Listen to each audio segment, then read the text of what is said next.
জীবনের মায়া সবারই থাকে। অনেকে কয় যে টাকার জন্য, এর জন্য, সের জন্য। টাকা দিয়ে কী করবেন কোন?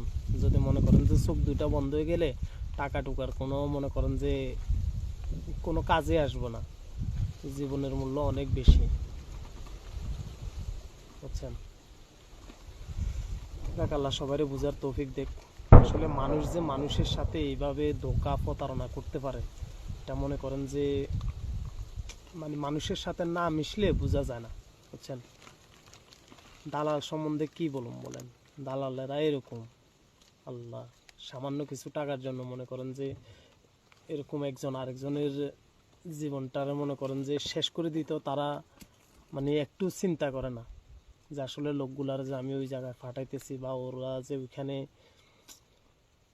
মানে বাঁচবো কি না।